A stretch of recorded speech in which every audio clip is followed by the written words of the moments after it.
예수께서 여리고로 들어가 지나가시더라. 삭개오라 이름하는 자가 있으니 세리장이요 또한 부자라.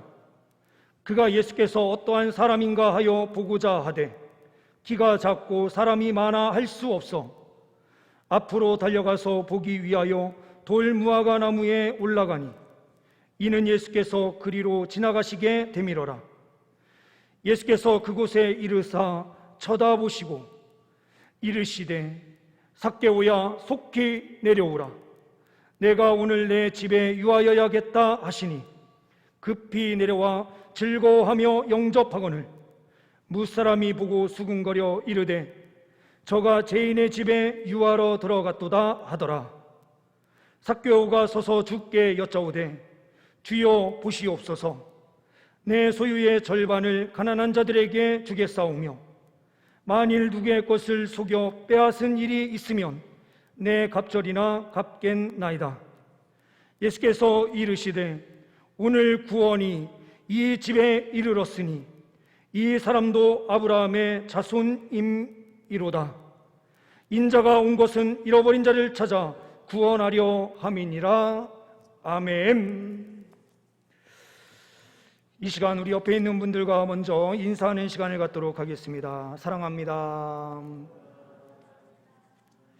예, 한 번 더 인사하시겠습니다. 축복합니다. 이 시간 함께 예배하시는 우리 모든 성도님들 위해 주님께서 주시는 진정한 평안함의 은혜의 역사가 있게 될 줄 믿습니다. 준비된 PPT 내용을 잠깐 보시면서 말씀을 나누도록 하겠습니다. 예수 그리스도께서 활동하시던 그 당시에 이스라엘 땅의 통치 지도입니다.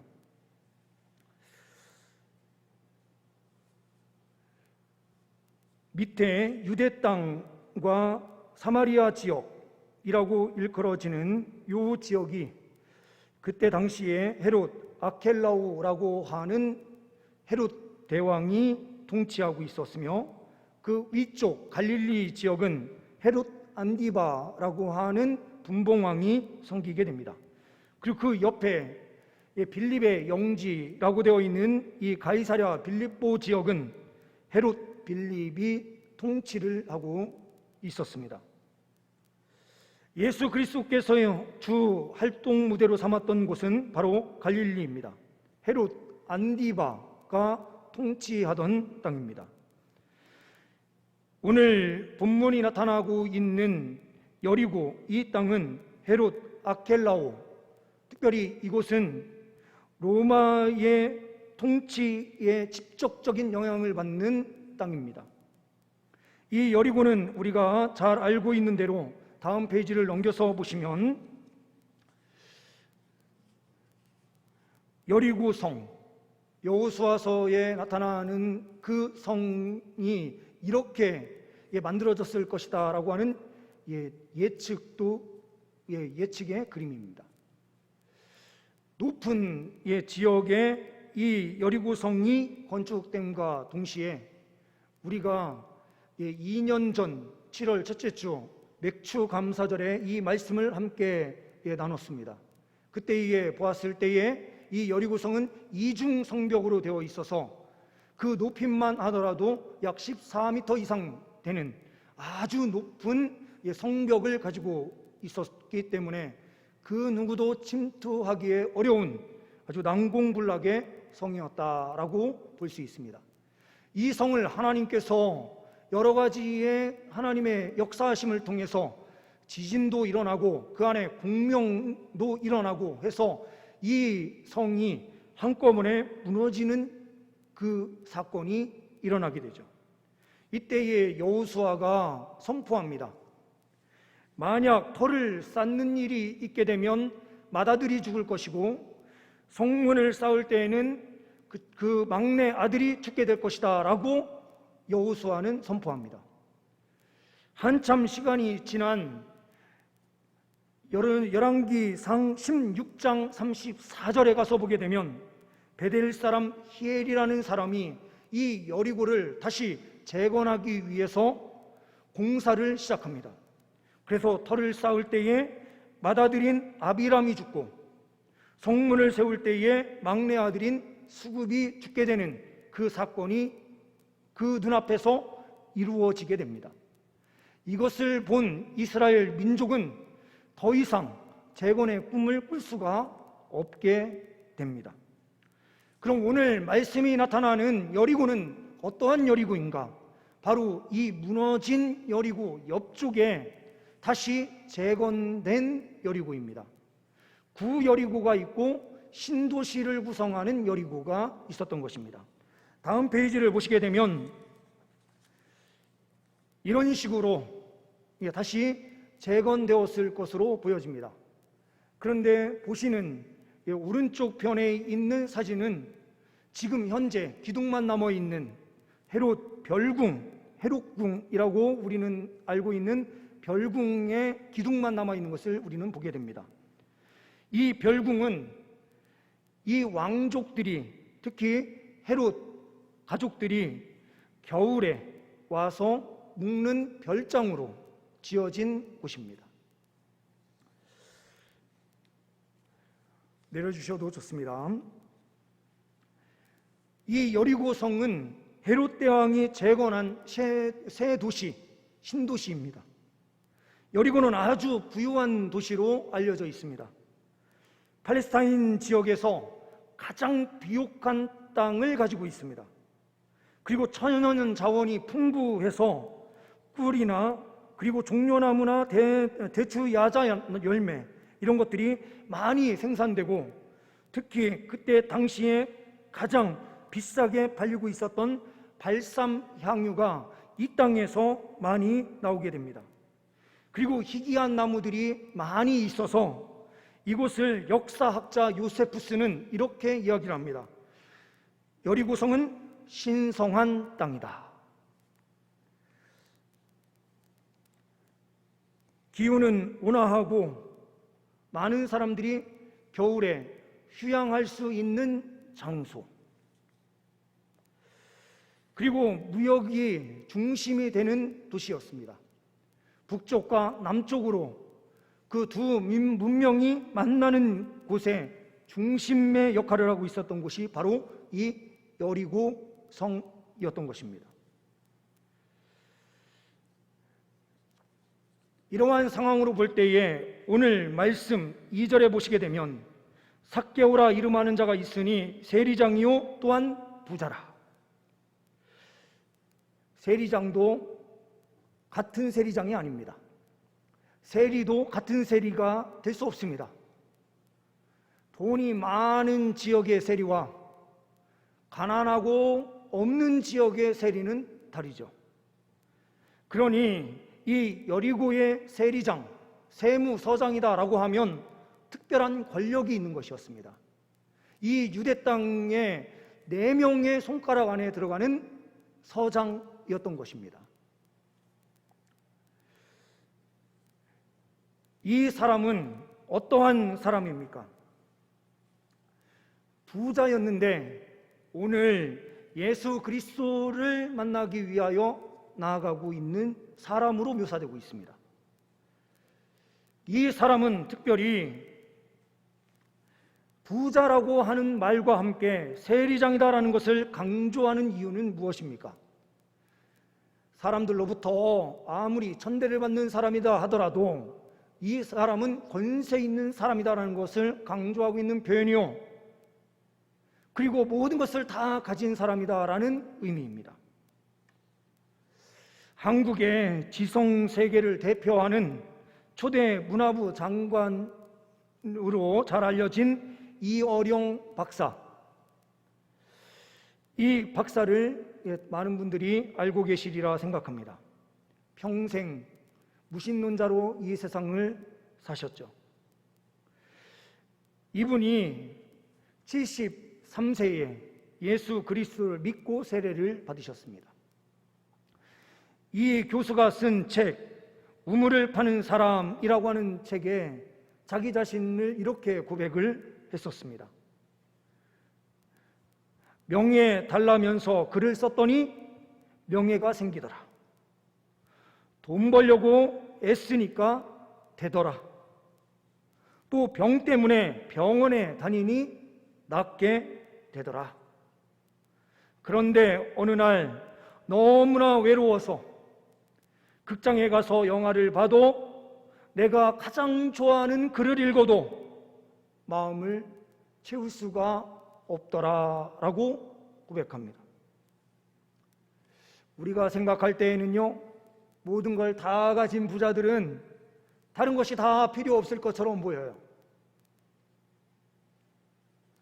지식이 높은 사람들에게는 더 이상 무엇이 필요할까라는 생각도 들 때가 있습니다.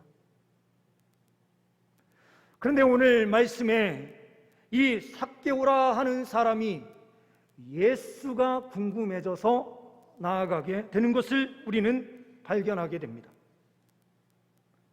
3절 말씀에 보게 되면 그가 예수께서 어떠한 사람인가 하여 보고자 하는 것입니다. 큰 뜻이 있었던 것도 아닌 것 같습니다.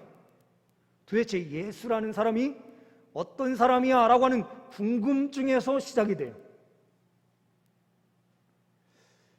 사람의 변화가 큰 일이 터져야 변화될 것이다 라고 우리는 간혹 생각하지만 그렇지 않습니다. 생각은 아주 작은 것에서부터 변화가 시작됩니다. 하찮은 것에서부터 무엇인가 변화가 일어나는 것입니다. 이 삭개오는 궁금증을 가지고 나아갑니다. 이 궁금증이 얼마나 큰 열정으로 나타나는지를 우리는 볼 수가 있습니다. 예수님과 만남에 있어서 가장 중요한 것이 열정이다라는 사실을 우리는 보게 돼요. 사람의 마음을 누가 바꿀 수 있습니까? 사람의 마음 안에 열정을 아무리 집어넣으려고 해도 그 열정이 생기지 않는 사람들이 얼마나 많습니까? 그런데 삭개오는 열정이 생겼습니다. 이전까지는 물질의 열정, 권력의 열정, 로마의 사람들에게 잘 보여서 이 세리장으로 그 권세를 잘 누릴 수만 있으면 모든 것이 오케이였어요. 물질만 많이 벌 수만 있다면 사람들로부터 오는 외면, 사람들로부터 오는 갖가지 모든 수모 다 필요 없었습니다. 물질이 최고야 라는 생각을 가지고 민족을 팔아넘기든 무엇을 하든 자기만 잘 먹고 잘 살면 된다라고 하는 사고를 가지고 있었던 이 삭개오가 무엇인지 마음에 예수를 보고 싶다라고 하는 마음이 들기 시작한 것입니다. 이것이 하나님의 은혜의 역사였던 것입니다. 열정이 우리 안에서 생긴다라고 생각하지만 그 열정은 하나님께서 주시는 마음입니다.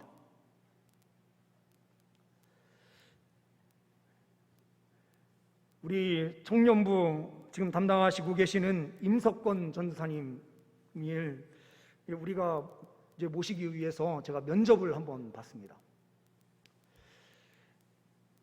좀 이번 사역자는 열정이 있었으면 좋겠다.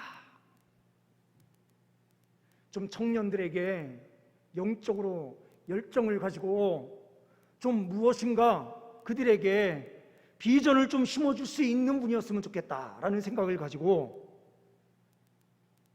면접을 보기 위해서 제가 선택한 방법이 이거였습니다.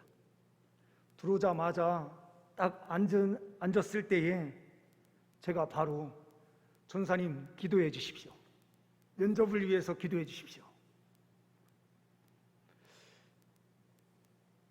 부목사를 뽑고 그 청빙 과정을 거칠 때에는 대부분 다 설교 영상을 요구합니다. 왜 그러냐면 그 설교를 들으면 그 사람의 생각, 그 사람이 가지고 있는 열정, 이 모든 것을 볼 수 있기 때문에 그래요.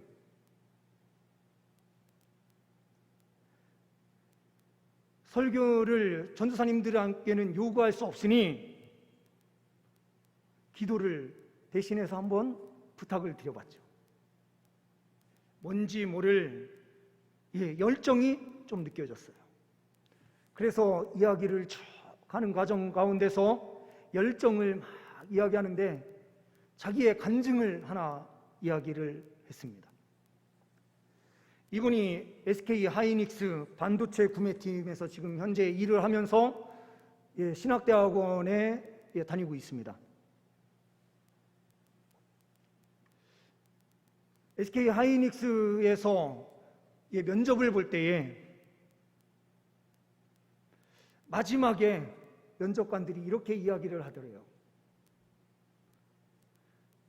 뭔가 보여줄 수 있는 거 있으면 보여주십시오. 이 전도사님이 신발 끈을 다 풀고 맨발, 양발까지 다 벗고 맨발로 그 자리에서 면접관 앞에서 미친 듯이 뛰기 시작했답니다. 그러면서 마지막에 발에 땀이 나도 발이 닳도록 열심히 뛰겠습니다. 이렇게 이야기하니까 면접관 절반은 웃고 난리가 났고 반은 아무 반응이 없더래요. 도대체 뭐 하는 짓이야? 이라는 생각을 가졌겠죠. 근데 최종적으로는 합격했다라고 말을 해요. 사회에서도 무엇을 본 것일까? 저는 열정을 본 것이다라고 생각합니다. 근데 세상의 열정은 인간 안에서 생기는 것이다라고 착각하지만 그 열정이 우리 인간 안에서 생기는 것이 아닙니다. 무엇인가에 대한 열망이 생긴다라고 하는 것은 그것을 통하여 이 역사 가운데서 하나님께서 무엇인가 펼치시려고 하시는 하나님의 뜻이 있는 것입니다. 세상 역사도 하나님께서 주관하시는 것입니다. 이 세상의 모든 역사가 인간들이 만들어내는 역사다라고 하는 것은 착각입니다. 철저하게 하나님의 역사 안에 모든 것이 있습니다. 그런데 특별히요, 예수께로 나오려고 하는 마음은 우리 인간 안에서 절대로 만들어낼 수 없는 것입니다.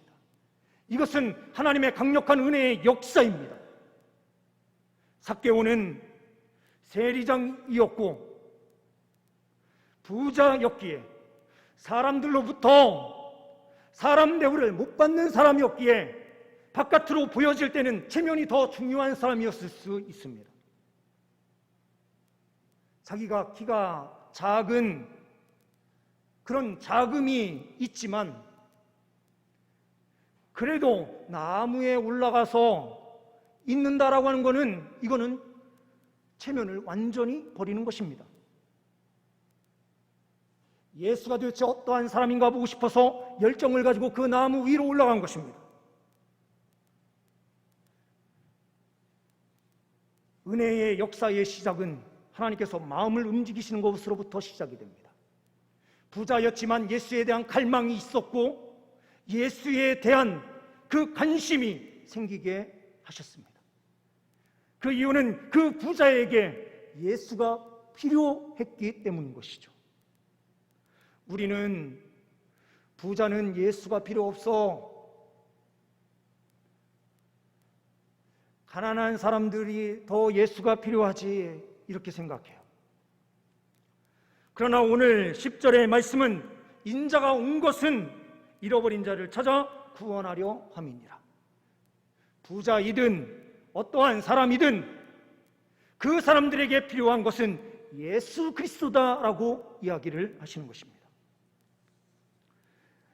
예수님과의 만남 안에 열정이 있습니다. 우리 또한 주님 앞에 예배하기 위하여 나올 때에 우리의 열정이, 하나님을 향한 뜨거움이 있기를 소망합니다. 두 번째로는 예수님과의 만남에는 수용이 있습니다.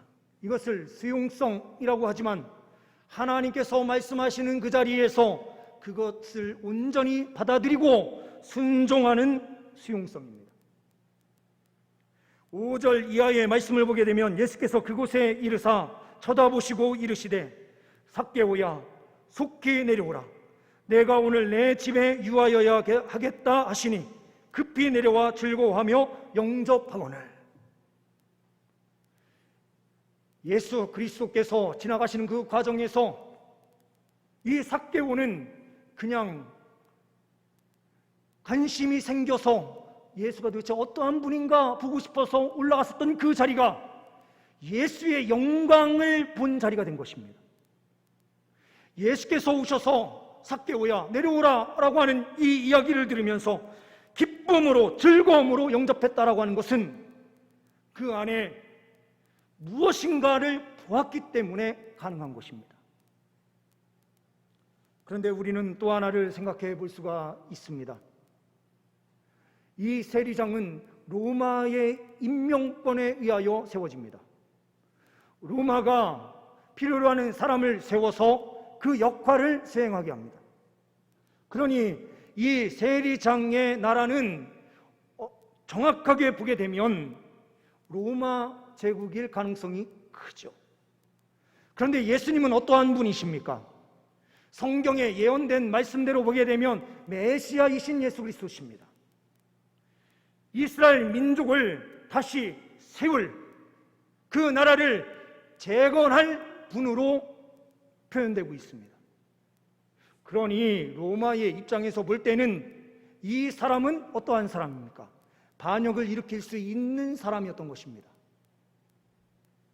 그런데 지금까지 돈이면 다고 권력이면 다다라고 생각했었던 이 세리장이 예수 그리스도 앞에 나온 것입니다. 일제 치하에서 일제 밑에서 완전히 엎드려서 그 사람들의 눈치만 보면서 모든 일을 했었던 그 사람들은 일본밖에는 없었죠. 한국과 한국 국민은 그들의 눈에는 보이지 않았습니다. 만약 우리나라의 독립을 위해서 뛰는 독립군을 마주하고 있다라고 한다면 일본에서 어떻게 보았을 것일까요? 지금 세리장이 공개적으로 예수 그리스도를 만나고 있고 예수 그리스도께서 내가 너희 집에 유하여야겠다라고 말씀하고 있는데 그런 두려움이 다 없어진 것입니다. 예수 그리스도를 전적으로 모시는 행동, 그냥 모시는 것도 아니고 내려와서 즐거워하며 영접했다라고 하는 것입니다. 벌써 이때부터 변화가 있었던 것입니다. 그 이유는 예수 그리스도께서 삭개오야라고 하며 말씀하시는 순간 강력한 은혜의 역사가 펼쳐진 것입니다. 예수 주변에는 수많은 무리가 따르고 있었습니다. 그래야 키가 작았던 이 삭개오는 예수 그리스도를 만날 수도 없고 볼 수도 없어서 그 돌무화 나무 위로 올라갔는데 예수께서 찾아오셔서 이름도 처음 한 번도 들어보지 못한 이 삭개오의 이름을 예수님께서 직접 부르시면서 삭개오야라고 부르십니다. 무리에 수많은 무리가 있을 수 있지만 예수님은 언제나 1대1로 만나주시는 것입니다.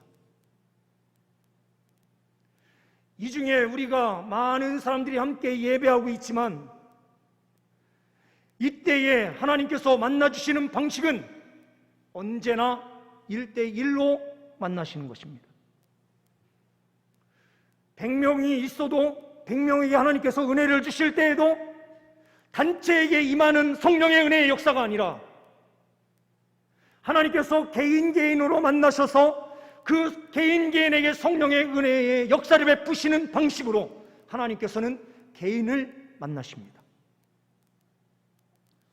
이 시간 예배하는 우리 성도님들을 주님께서 이름을 부르시며 직접 찾아오시는 만나주시는 은혜의 역사로 함께하여 주시는 줄 믿습니다. 찾아오시는 예수 그리스도를 삭개오처럼 전적으로 영접하고 받아들일 수 있는 그 신앙적 수용성이 있는 주의 백성들이 되시기를 간절히 소망합니다. 이때의 무리들의 반응이 어떠합니까? 뒤에서 수근수근거리며 저가 죄인의 집에 유하러 들어갔도다, 비판하기 좋은 그런 사람의 습성, 이것은 우리의 모습입니다. 하나님의 은혜를 받아서 변화된 사람이 예배 시간에 손을 들고 하나님 앞에 예배하고 그 감격이 너무나 커서 어찌할 바를 몰라 기도할 때에도 하나님 앞에 간절히 기도하고 뜨거움으로 부르짖는 그 모습을 보면서 신앙생활을 정말 저렇게 할 필요가 있을까? 조용히 신앙생활해도 되는데 왜 저렇게 신앙생활하는가? 왜 저 사람은 저렇게 행동하지?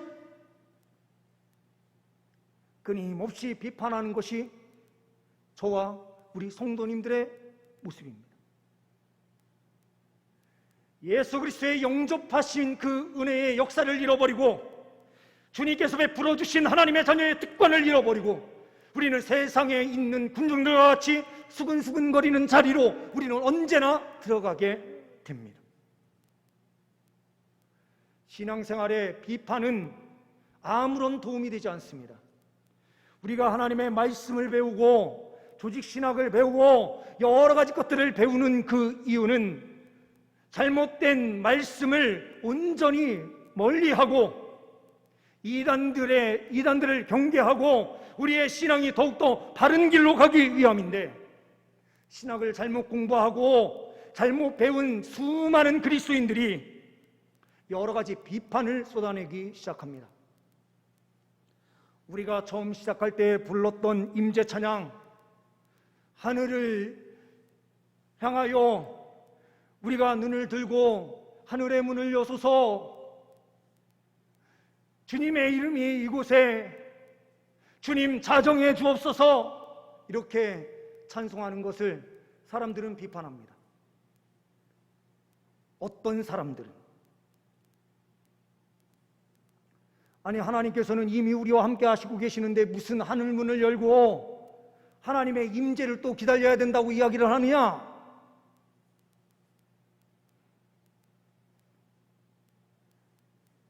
그러면 이스라엘 땅에 하나님이 없어서 솔로몬이 열왕기상 8장에 기도할 때에 이 성전에 주님의 이름을 두시고 하늘문을 여시고 이곳을 향하여 눈을 들고 기도하는 자들에게 그 기도를 들어주옵소서, 우리가 찬송을 부르는 그 찬송을, 그리고 신명기에 기록된 그 모든 말씀을 통해서 주의 성전에 주의 이름을 두겠다라고 말씀하시는 그 모든 말씀이 다 비판의 대상이 되어버리게 되는 이 사건들이 생기게 되는 것이죠.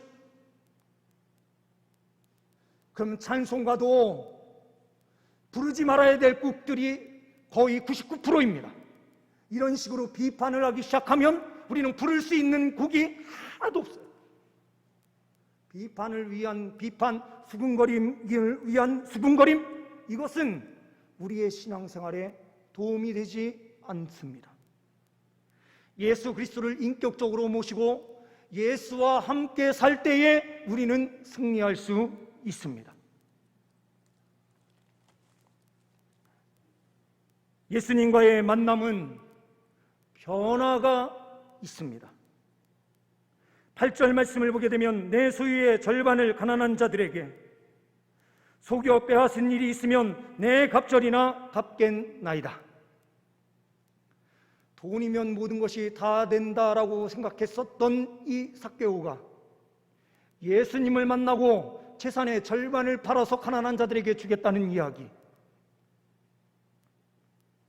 속여 빼앗은 일이 있으면 그 속여 빼앗은 돈이 100만 원이면 5분의 2일인 20만 원만 더해서 120만 원만 줘도 되는데 100만 원을 뺏었을 경우 내가 400만 원을 주겠습니다. 이것은 단순히 돈의 액수, 재산의 절반을 이야기하는 것이 아닙니다. 삭개오의 가치관이 변화됐음을 이야기하는 것입니다. 물질 중심적이었던 사고가 이제는 예수 그리스도 한 분만으로 충분합니다라고 하는 고백의 역사가 있는 순간이 되는 것입니다.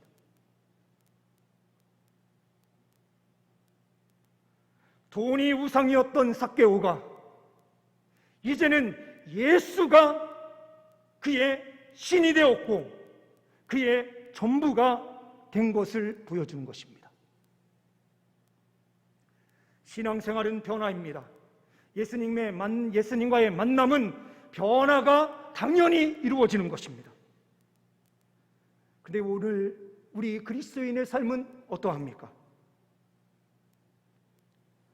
크리스천 투데이 2020년 2월 24일에 올려진 온라인 신문 내용입니다.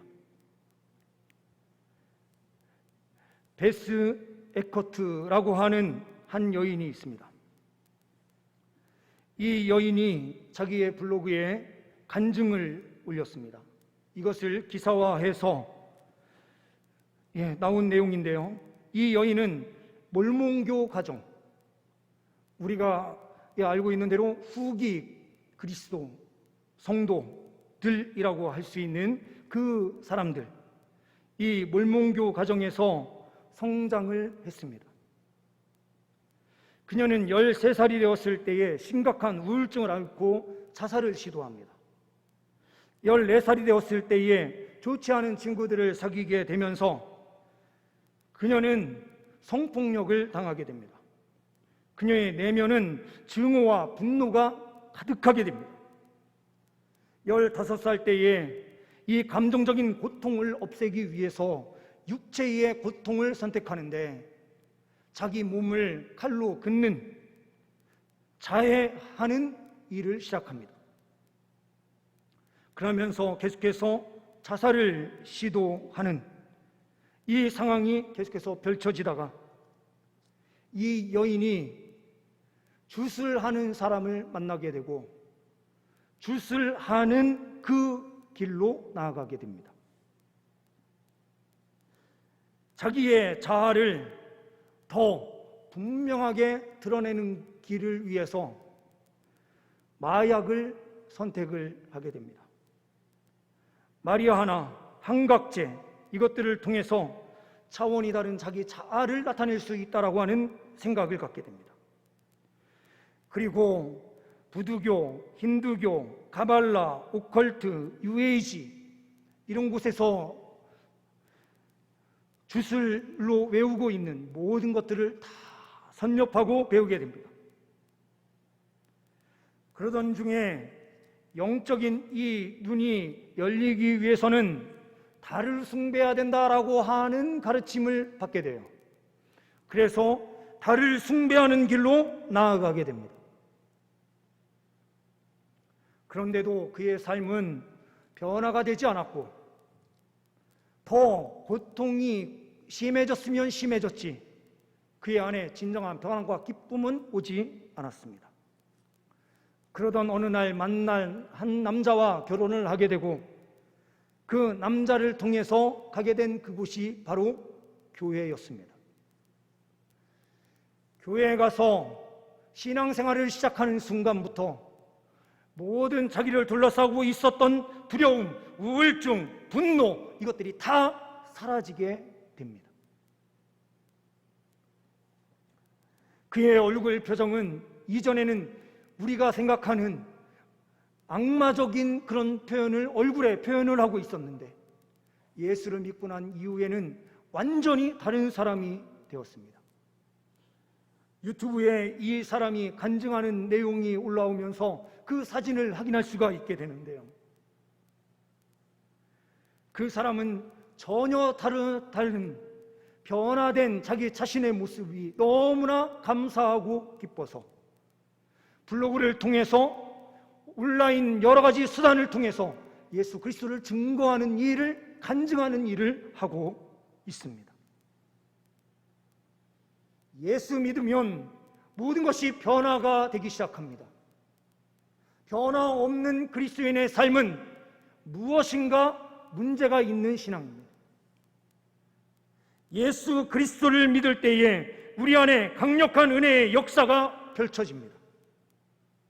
예수 그리스도의 구원이 임하는 순간 그 가정 안에 온전한 기쁨과 즐거움이 완전히 사로잡게 됩니다. 삭개오는 지금 그렇게 우상처럼 여겼던 물질과 자기의 권력 이 모든 것을 생각하지 아니하고 예수 그리스도를 영접하고 예수 그리스도를 모시고 이제 다른 인생을 출발하기 시작하고 있는 것입니다. 성경에 변화받은 두 세리가 나옵니다. 한 사람은 마태, 레위 세리, 오늘 삭개오 세리. 그런데 한 사람은 예수님의 제자로 부름을 받고 오늘 삭개오는 예수님의 제자로 부름받지 않았습니다. 부름의 모양은 다 다르지만 그 안에 있는 구원의 감격은 똑같습니다. 그리고 각자의 자리에 하나님께서 주신 사명이 있습니다. 우리는 각자의 모양이 다른 방식으로 사명자로 우리는 다 세워져 있습니다.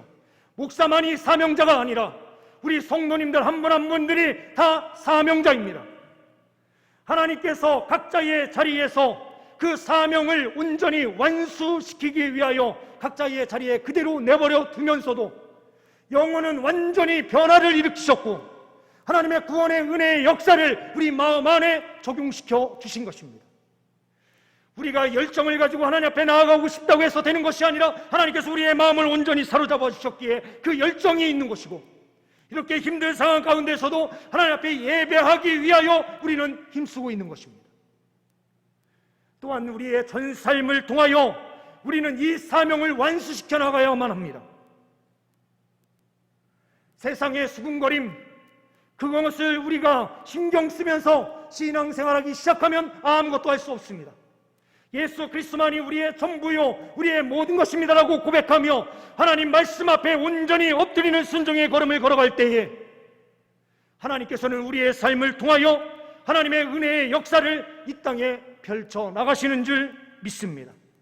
부유한 땅이었던 여리고, 그리고 모든 것을 가지고 있었던 바로 이 삭개오, 모든 것에 사람들이 가지고 싶어하는 그 물질, 이 모든 것을 가지고 있었지만 그는 주 예수 그리스도를 위하여 모든 것을 다 내려놓고 주님의 사명을 붙잡고 나아간 것입니다.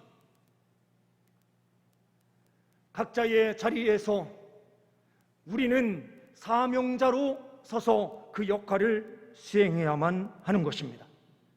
부자이든 가난한 자이든 연약한 자이든 많이 가진 자이든 지식이 있는 자든 무식한 자든 그들에게 진정한 평안함을 줄 수 있는 그 이름은 예수 그리스도밖에 없습니다. 예수 그리스도를 만날 때에만 모든 것이 가능한 것이 되어버립니다. 예수가 없으면 다 쓸모없는 것이 되어버립니다. 우리 그리스도인들이 해야 하는 일은 무엇입니까?